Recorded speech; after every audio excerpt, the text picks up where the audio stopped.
आपके हजरत के आने पर ये भी आए हैं उनके तस्दीक लाने के लिए।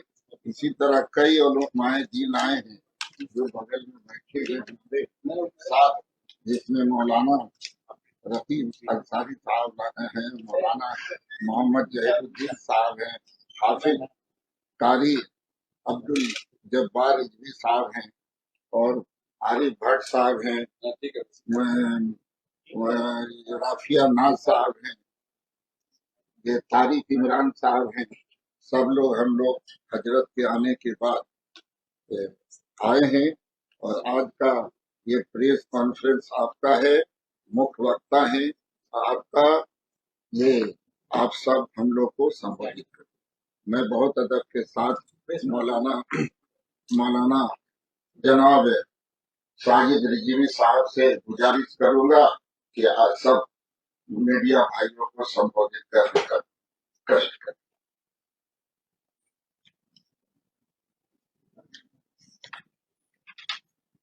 तमाम प्रेस बंधुओं को नमस्कार, अस्सलाम वालेकुम, आदाब। सबसे पहले तो मैं भारत सरकार और नरेंद्र मोदी जी का इसलिए शुक्रिया अदा करना चाहता हूं कि उन्होंने पहलगाम के जो आतंकी थे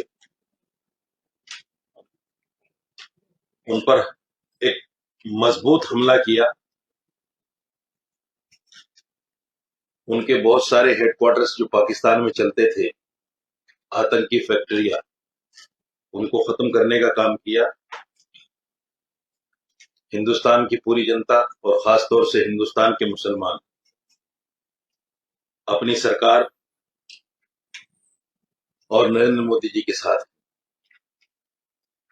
जब भी जरूरत पड़ेगी हम भी रिजर्व फोर्स की तरह अगर जरूरत पड़ी तो पाकिस्तान के खिलाफ लड़ने को तैयार है। आज की प्रेस का जो मकसद है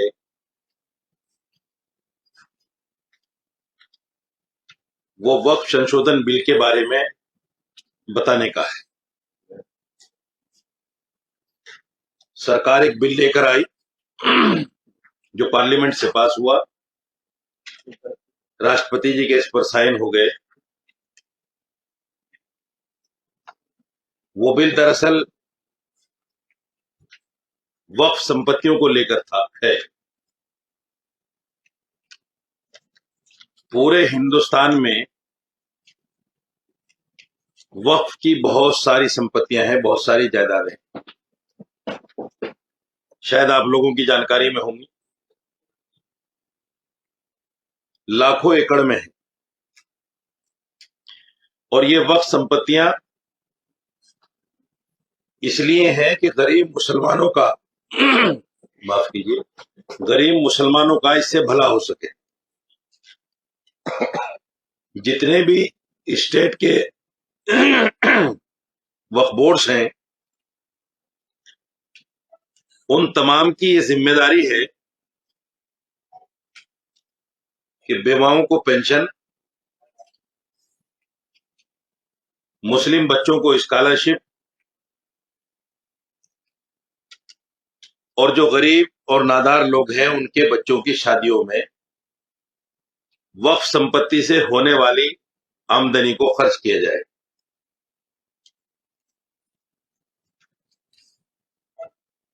मैं करीब 28-29 साल से वक्फ बोर्ड का इमाम भी हूं और वक्फ बोर्ड को देख रहा हूं। जिस मकसद से वाकिफ ने, वक्फ करने वाले ने उस प्रॉपर्टी को दिया था, पिछली सरकारों ने उसका इस्तेमाल सही नहीं किया। ये सच्चाई है।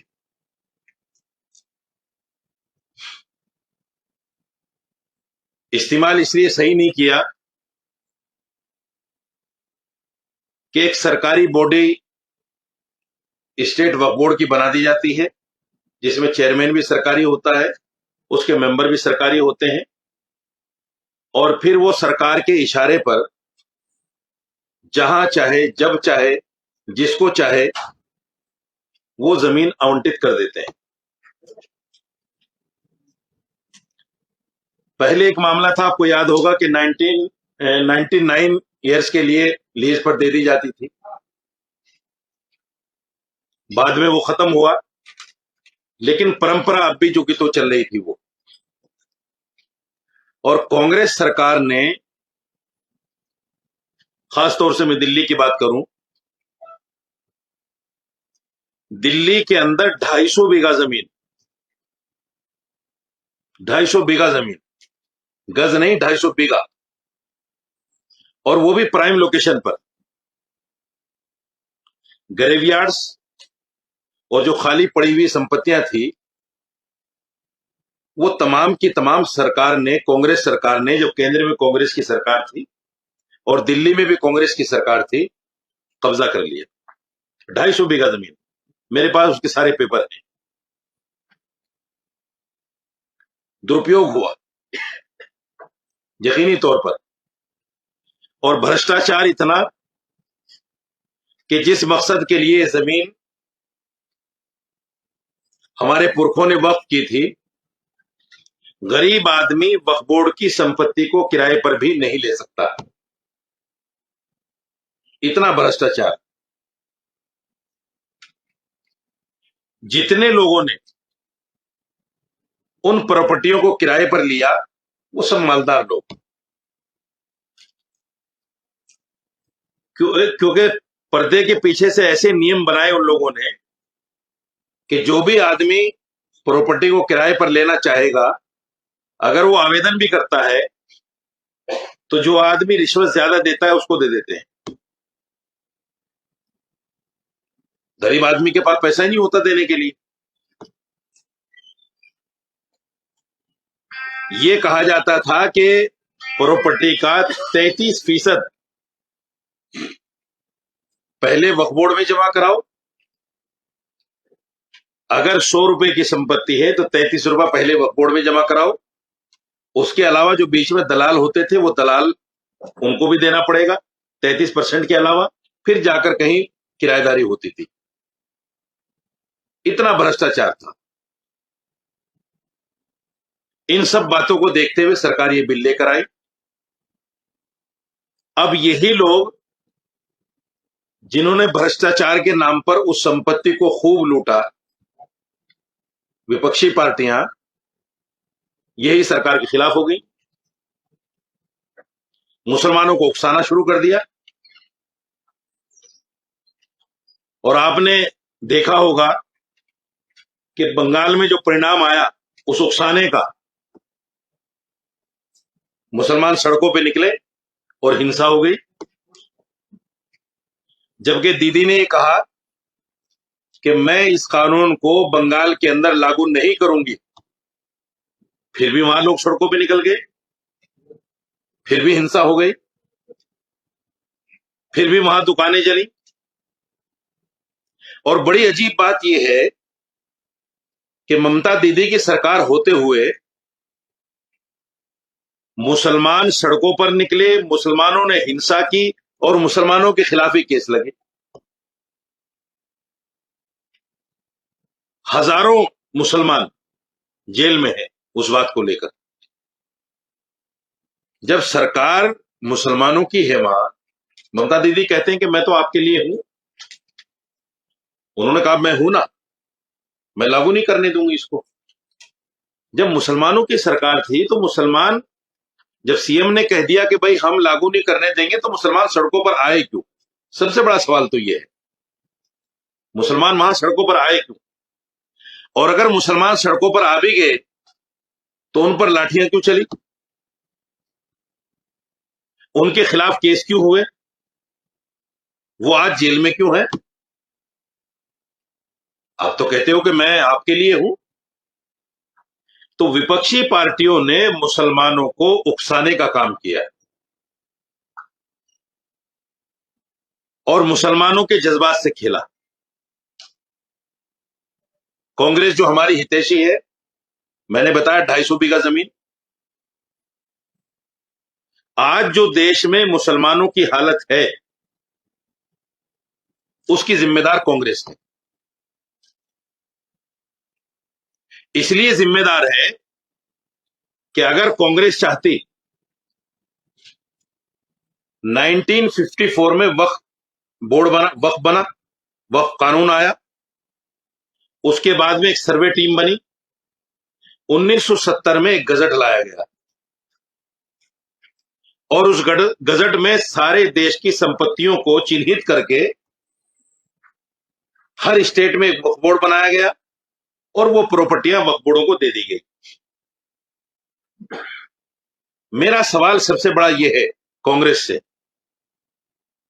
अगर आप मुसलमानों की हितैषी थी तो आपको ये प्रॉपर्टियां मुसलमानों को देना चाहिए था।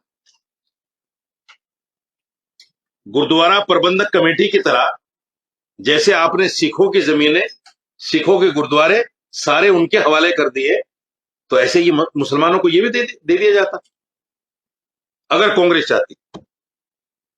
लेकिन कांग्रेस ने नहीं चाहा और दिल्ली में एक वक्त ऐसा आया कि डीडीए ने जहां बोर्ड लगा दिया अपना, उस जगह को कोई छुड़ा नहीं सकता था। बड़ी बड़ी संपत्तियां हमारी ऐसी प्राइम लोकेशन की,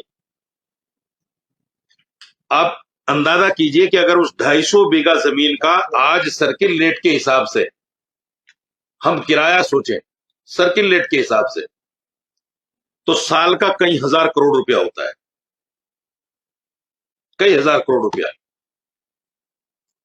लेकिन कांग्रेस ने उस वक्फ बोर्ड को ऐसा बना दिया, आप अफसोस करेंगे इस बात को सुनकर, दिल्ली में सिर्फ 250 इमाम हैं जिनको वक्फ बोर्ड सैलरी देता है। बेवाओं की पेंशन बंद हो गई, मुस्लिम बच्चों को स्कॉलरशिप नहीं मिलती, सब कुछ खत्म हो गया था कांग्रेस के जमाने में। और इमामों की सैलरी का भी यह आलम था कि 17-17 महीने, 15-15 महीने हमें सैलरी नहीं मिलती थी। इसलिए नहीं मिलती थी कि यही कांग्रेस 1995 में एक अमेंडमेंट लेकर आई। उसमें कहा गया वक्फ बोर्ड से कि आपके पास अब ये पावर है कि आप अपनी जो पुरानी प्रॉपर्टियां हैं उनकी नई किराएदारी कर लो, लेकिन करने नहीं दी गई। वक्फ बोर्ड ने जब भी चाहा कि हम अपनी प्रॉपर्टियों का नया किराया करें, नए सर्किल रेट के हिसाब से पैसा लें, कांग्रेस की सरकार ने करने नहीं दिया।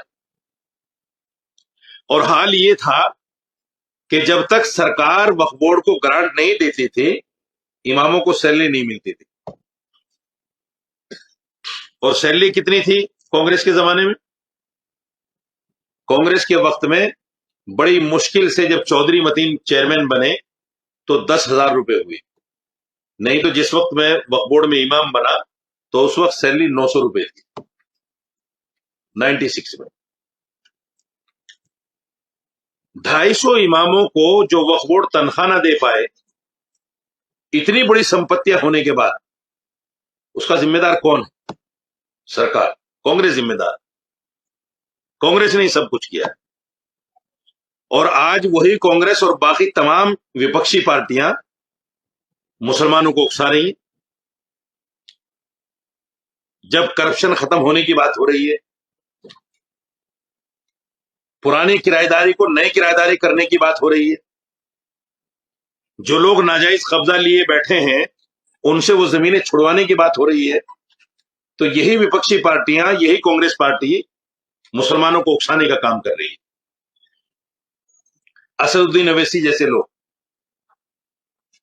मुसलमानों को उकसा रहे हैं, तुम्हारी प्रॉपर्टियां चली जाएंगी, तुम्हारी मस्जिदें छिन जाएंगी, नमाज पढ़ना मुश्किल हो जाएगा, दाढ़ी टोपी रखना मुश्किल हो जाएगा, कब्रिस्तान छिन जाएंगी।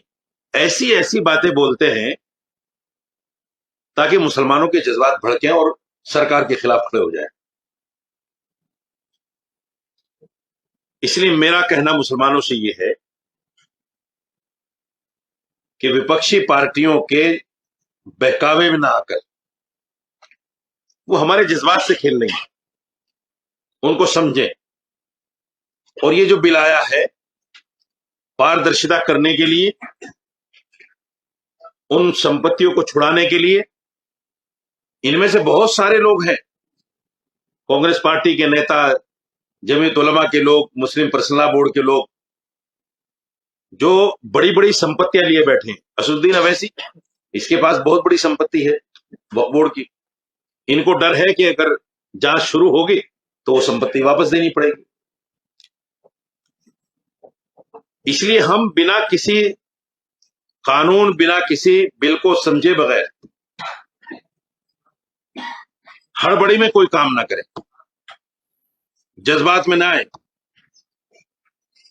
सरकार से बात कर सकते हैं, अगर कोई शंका है, कोई बात है तो सरकार से बात हो सकती है, क्यों नहीं हो सकती।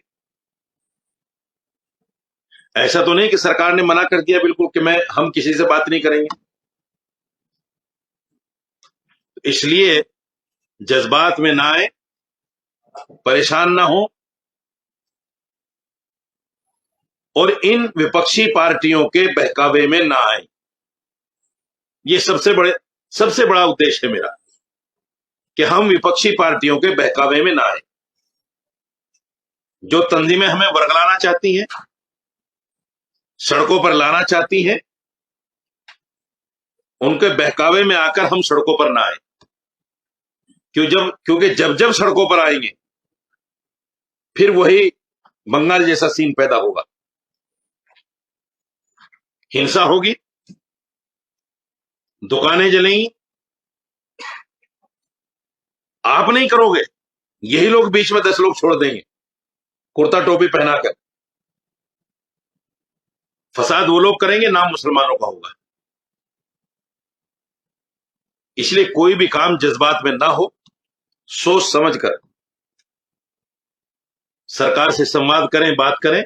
और सरकार ने इतना लंबा टाइम भी लिया है इसको समझने के लिए, इसको करने के लिए।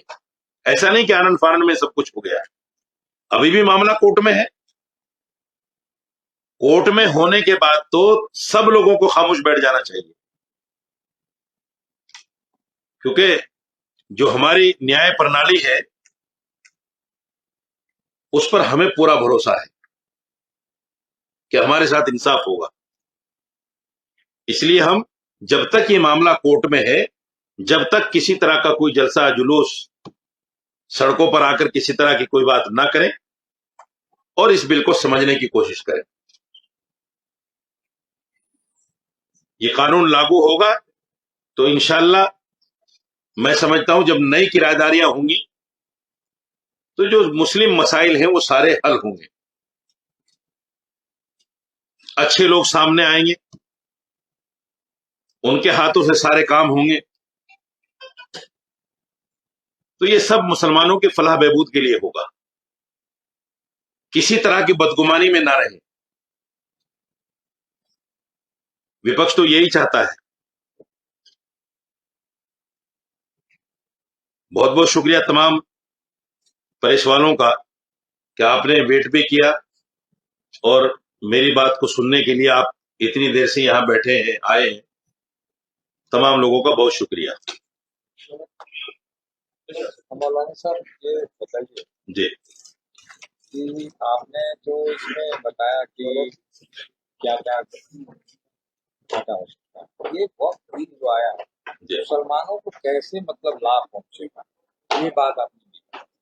मैंने बताया ना कि जिन लोगों के पास प्रॉपर्टियां हैं, इलीगल ऑक्युपाइड जो लोग बैठे हुए हैं, उनसे वो प्रॉपर्टी अब वापस ली जाएंगी।